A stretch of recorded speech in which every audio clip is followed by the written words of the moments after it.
Did you see Ben's picture? Oh my gosh, that is a mean sourdough. That's cool, yeah. That is a really mean sourdough. Okay, and we're live. Except for the fact it isn't sourdough. It was a sourdough. Is it not a sourdough? Looks like a sourdough. All right, guys, I think we're live. This whole new Facebook Live thing is doing my head in a bit, so I'm not 100% sure. So I'm just going to check my Apple and see if we are live. What a beautiful evening. What a absolutely stunning evening.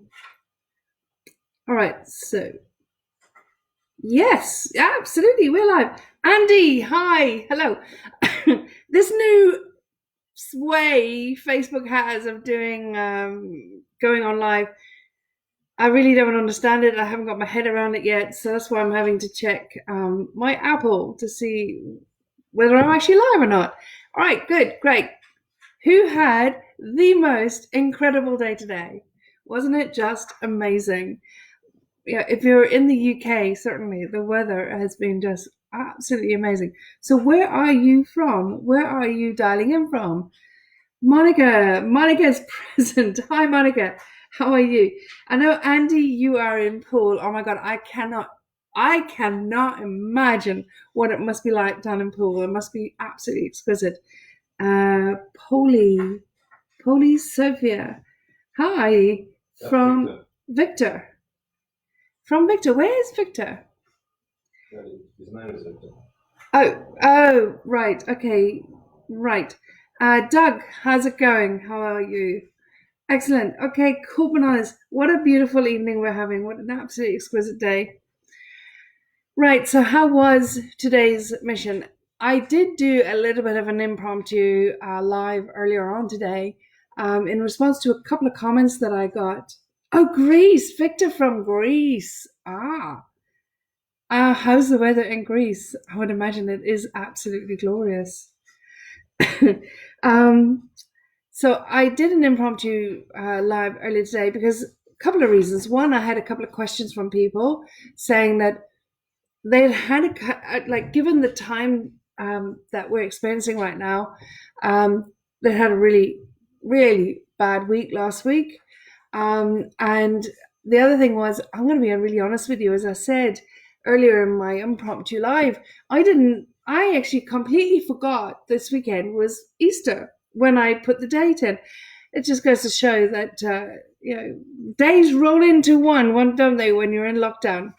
So I would imagine not many people would have traded today, and not many people will trade on Monday because a lot of the markets are closed. So the way in which my suggestion was to deal with that was actually to go back and see sort of what are your beliefs. Go back and put yourself in the position of actually last time you actually took a trade, what are the beliefs that are coming up? The important thing is that I gave you two hacks that are vital, that are critical, that are extremely valuable, that you can apply now for the next number of days. Okay, you can actually sit down and write down anything over the next number of days about what are your beliefs about trading, what are your beliefs about yourself, what are your beliefs about the level at which you deserve wealth, what is your beliefs about financial freedom, about you having financial freedom. You can use it, you can play with it a little bit, dance with it a bit, be free with it a bit, and see. The important thing is that I want you to be consistent with it over a number of days, because I want you to put down, I want you to write out. I don't want you to type it. I want you to hand write it out, okay? When you hand write something with a pen or a pencil, what you actually are doing, you're using both sides of the brain. You're using the left and the right sides of the brain. So you're drawing from all sources more than typing, okay? It has been proven that actually writing something down is more powerful. So when you're actually doing that and really not filtering it, that is the critical thing. That's the critical trick here, is not filtering it. Just allowing the words to flow. And when you're doing that for a few days, and not looking at what it is you're writing down. Okay, because do it for the next few days, whether you're trading or you're not trading. Okay, so like, even if it's things like, well, what are my beliefs about me deserving wealth? What are my beliefs about me getting financially free with trading? What are my beliefs about my ability to trade? Whatever it is, you can pick two things, two topics, and every day just write down what those beliefs that come up for you. And don't look at it until like 7 days later, and then go back over it and start looking at it. Because one of the biggest giveaways when we look back on that exercise and look at what we wrote down, it's not what we wrote, it's the words we used in writing it down that's going to be the most revealing. And it's those words we use to interpret and that gives energy. It's the words that we use that gives energy to those beliefs. Okay, because so often, 99% of the time when we live out life, and that's why what we're in right now is so amazing in the opportunity it gives us. 99% of the time, majority of people are living a life that they perceive they should be living. Should be, must be, ought to be, meant to be. When you're using those sort of imperative words in your life about yourself, about your beliefs, about what it is that how you describe yourself, how you believe that you should be, must be, ought to be, meant to be, interacting or having ability, they're imperative words. They are your giveaway to demonstrate to you, to make you aware of that in actual fact you're subjugating yourself to an outside agenda, that you're not inspired from within, but rather you are reacting to something or putting emotion to, or what would the word be, putting emotion to, or behaving in accordance with where you think you should be. Somebody else's agenda. Okay, thank you. So that is so important.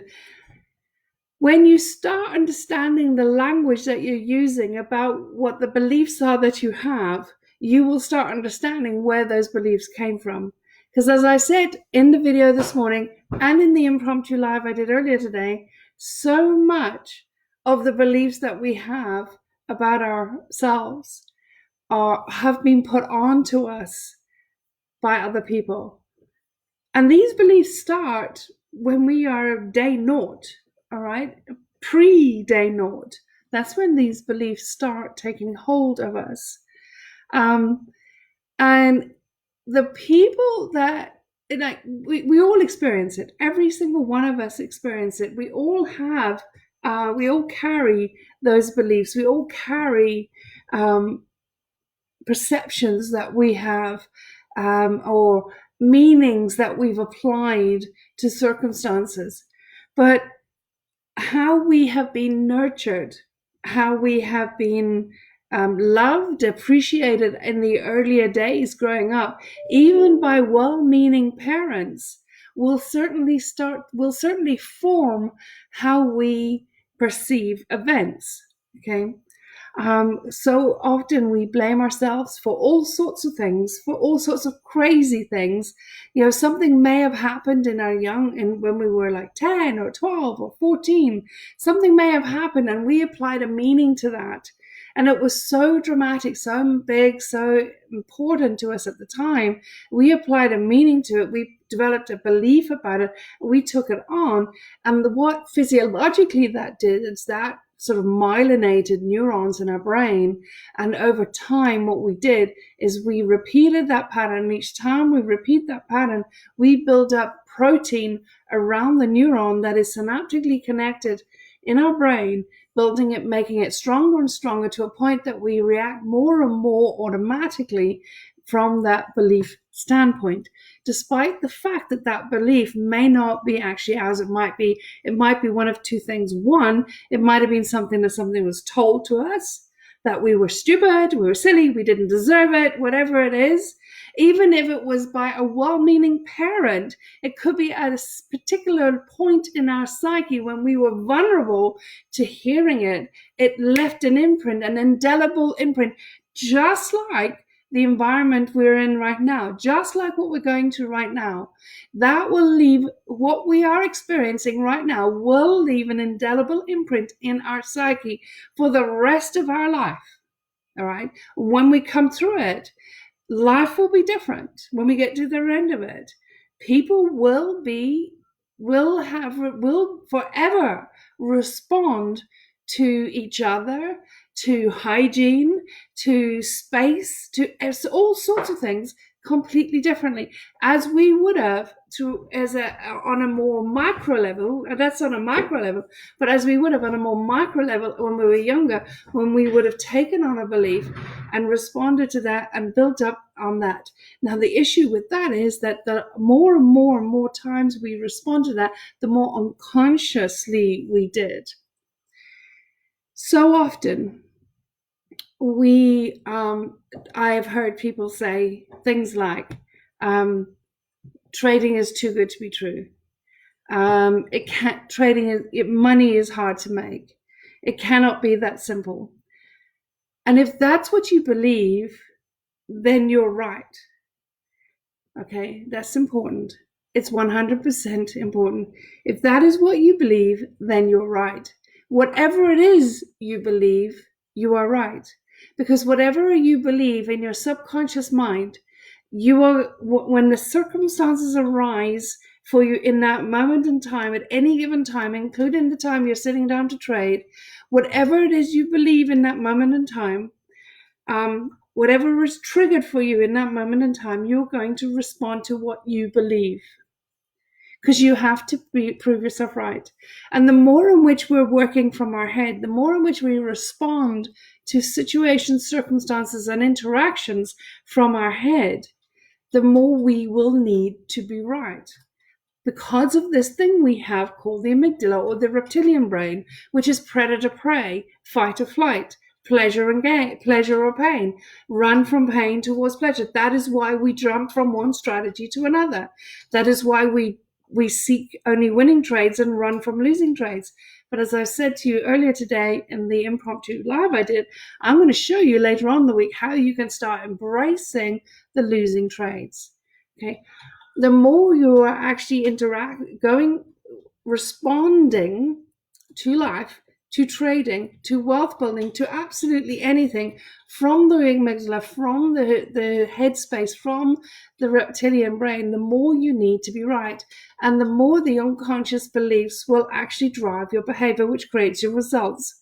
You'll be responding to unconscious belief systems that you have garnered over the years.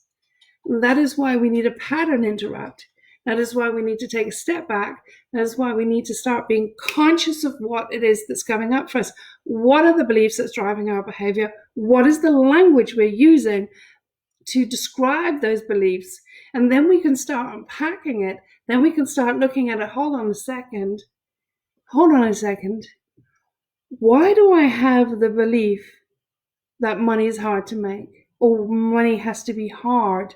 Or I have to work hard? Why is it? Because the moment you become conscious of that, if that's a belief you have, the moment you become conscious of it, you can then question it. And my mentor, my life mentor, and somebody that has had a massive influence in my life is a guy called Dr. John DeMartini. And he taught me many, many, many years ago. Tiny and I sat with him one night for about, oh my gosh, it must be about 4 or 5 hours. One night, and one of the things he said to me was, the quality of your life is dependent on the quality of questions you ask yourself. And when he first told me that, I didn't understand what he was talking about. It was like, it seemed nebulous. It was like, yeah, great, whatever. But because I have such a high respect for Dr. John DeMartini, who's the world's leading authority on human behavior, I really put a lot of thought into it. I examined it. I really, really wanted to understand what he meant by that. And eventually over time, I started to understand that what he means is like, if I find myself responding to something, like, for example, I'm over the past couple of weeks, for example, if I was over the past couple of weeks trading and I was like having catastrophic results and not getting anywhere, then it's understanding that I'm the cause of my effect. Then it's an indication that I need to ask myself, why? What's going on? Why am I doing that? Why am I trading? Why am I taking losing trades? What is driving me to choose the losing trades? Because at the end of the day, if you look at the market has done nothing different other than what it always does. One of the things that I have found truly amazing and phenomenal is that if you'd have asked me a month ago, the world is going to shut down, but 50% of businesses are going to go out of business, unemployment's going to go up like tenfold in the next 2 weeks, how do you think the market's going to respond to that? I'd have said to you, knowing that the market's been around since biblical days, it's spoken about, it's written about in the Bible. So it's been around for a couple of thousand years, right? It's only just got bigger and bigger and bigger. I'd have probably said to you, oh my God, it would just collapse. It would just go crazy. It was just completely and utterly not tradable. That's how I would have imagined it if you'd have asked me a month ago. Now here we are, 3 or 4 weeks into it, and having looked back diligently as I have over the past month and looked and compared it to other times through the 2008 crash, to whatever, you're going to compare it to any financial crash, compare it to any sort of regime change or crises, political or war or whatever, and it has done nothing different than it always does. Technically, it has absolutely respected technical patterns. It has done nothing. There have been days in which it had higher volatility, days in which it would had indecision in terms of there was no buyers or sellers that dominated, but it did exactly what it's always done. So, if you've had crazy couple of weeks, what was the meaning you were applying and what were your beliefs about the market? Because you would not have been trading what you see. You'd have been trading what you think you might be seeing, or what you think the market should be doing, or might be doing, or ought to be doing. This is the power of understanding your beliefs. There's two things. One, understanding your beliefs, understanding the power of your beliefs, understanding what they are and the language behind them. And then you understand the language behind them, you understand if they're supportive or not supportive. Then when you understand what they are, you can actually ask yourself the quality question, that where does it come from? Is it mine or is it somebody else? Did I take it on from someone because someone told me that? Or did something happen at a certain point in time in my life where I took it on and it may have been appropriate for that moment in time, but instead I've taken it on as a fact and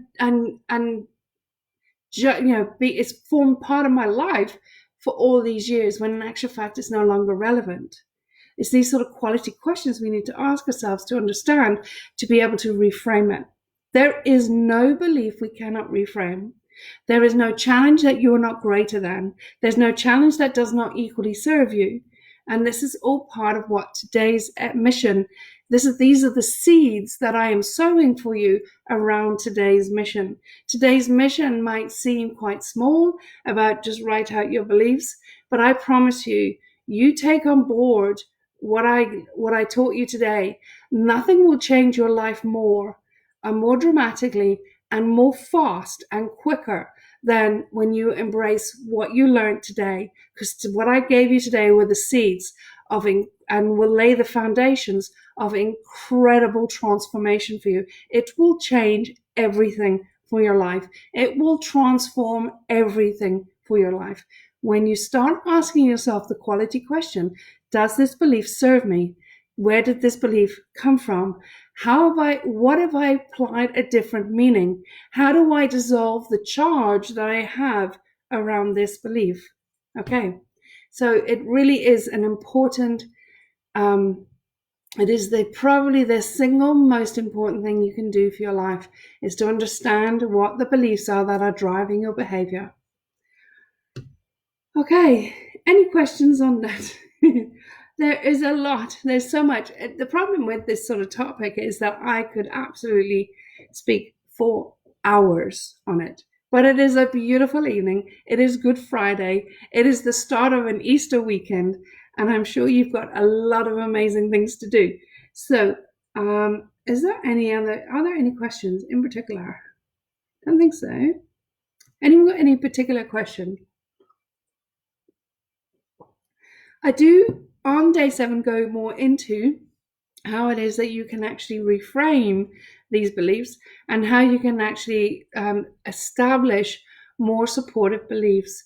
Because when you're sitting down to actually trade, imagine if you're sitting down to trade and you are sitting down to trade with nothing but supportive beliefs, nothing but an open, heart-centered state of gratitude, appreciation for yourself, for your ability to trade, for your ability to grow wealth, and a heart-open appreciation for market as it is without projecting your own beliefs onto the market and therefore trading your beliefs rather than trading the market. Can't you see that you will actually have a completely different experience in your trading? Because that's ultimately where we need to get to. We need to get to a point in time where all we do is when we sit down, we are open-hearted, we're out of our head, we're totally in our heart and open, looking at the market and being open to receiving the information the charts or the market is telling us. And then we respond without judgment, without unsupported beliefs, and we respond back by placing the trades that are appropriate for the market. Because the thing is, if you're losing money in the markets, there's 3 things you need to ask yourself. 1, is it me? Is it the market? Or is it the strategy? And I trust that if you're trading a strategy, you know it and you trust it. And also I trust as a trader, you know that the market's always right. So therefore, if it's not the strategy, not the market, then it's you. And 99.9% of the time, it is always the individual. Always. Okay. All right. I don't think there's any questions. Right, so who wants to win a prize? So I said today that if you posted to what today's mission really meant for you, because then I really do hope, it's my deepest hope, that you found it inspiring, you found it revealing, you found it that you found that how important it could be and how your unconscious behaviors are actually driving your results. Okay, I really think it's really important. So that's why I asked you to write down what is it that you learned most from it. And Tiny, do you have the prizes? You have the names. Indeed. So Tiny's gathered all the names, okay, of everyone that did take part. And the winner will get access, like last night, to my full Wealth Thermometer program. Now, the Wealth Thermometer program, what you did yesterday and what you did today forms part of the whole Wealth Thermometer program. In the Wealth Thermometer program, you actually get to really, it's a much more deeper insight into where you are on the Wealth Thermometer than we did yesterday, but also there are pertinent questions and exercises in it that will sort of will dig up and help you dig up what are the beliefs that are driving your behavior. And not just that, but what you can do about them, how you can reframe them, how you can absolutely transform them. Okay, so that's the beauty of it. Tiny, can I have the name? Please? Oi, step it up. I'm not sure we should be giving anything away. All right, so who would absolutely These love are it? difficult times, you know. So there's all the bits and bobs Excuse me. going into my baking bowl. That's Tiny's baking bowl. One of my baking Oh, one bowls. of. Okay, go. Excuse me. There we go. Open it straight away. All right, there we go. And the winner today, Nolan! Oh, I'm really delighted. Nolan. Nolan Cumbrink. Absolutely wonderful. Absolutely wonderful. Nolan! Can you see that? Nolan. I don't know if you can see that name there. There it is. Okay, Nolan, you won it.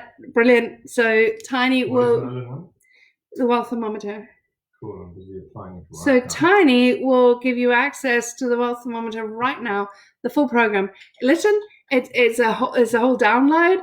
And it's just one module, but I promise you, it has probably been one of my most successful, most impactful, most transformational programs I've ever done. And largely because it's done from my heart and from my own personal experiences. Okay, I really dug deep in terms of, when I shared with you on the actual, on the video this morning, that for many, many years, I had a belief that I did not deserve to live. I honestly, that was a belief I had. So my life played that out in that I was constantly living on the edge, constantly doing all sorts of crazy things, until one day I woke up and I said, hold on a second, that's not my belief. That's not my belief, and I don't deserve to have that belief.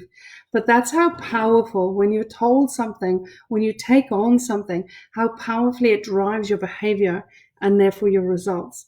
And when you realize what that belief is and you reframe it, you lose the charge associated with it. It changes everything. Your life completely changes. I cannot tell you guys how important it is to understand the beliefs that are driving you. It underpins your wealth thermometer. It underpins your ability to build wealth. It underpins your relationship with money and your relationship with deserving wealth.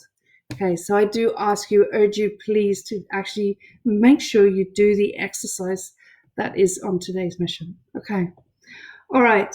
So Nolan logs in again.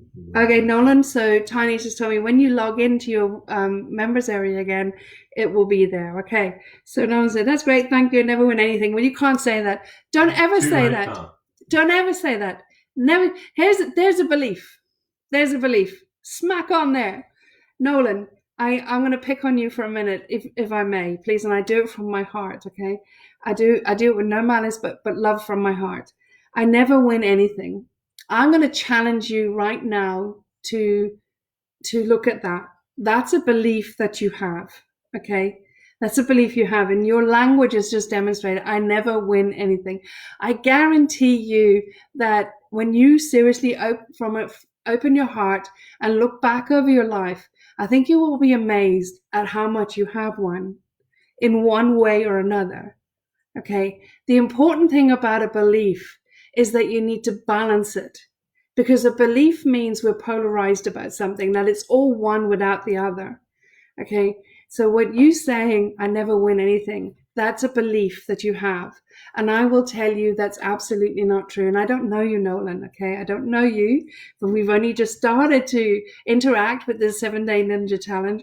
But I promise you, I think when you look back over your life, and certainly when you do this Wealth Thermometer program, you will be amazed at how much you actually have won in one form or another. Okay. That's the beauty of understanding what the beliefs are that drive you, the language that you're using. And when you start balancing it and seeing the other side of the story, because when we're polarized, we cannot see the other side. You cannot see the balance. And therefore, you are emotional. And when you see the balance, you're grounded, you're centered, your heart opens, and you appreciation, love, compassion, empathy. Straight away, you're able to see the opportunities. But the moment you're emotional about something, you're polarized, like I never win anything. That's when you lock yourself down, and that's in that state, you just make more of that same. Okay, that's the way the universe works. All right, guys. On that note, I shall love and leave you. Have a fantastic Good Friday. It's been wonderful to spend some time with you today. Really looking forward to tomorrow. Tomorrow is a fun day. I love tomorrow's mission. Love it, love it, love it. And so will you. All right, guys. Take care. Bye-bye.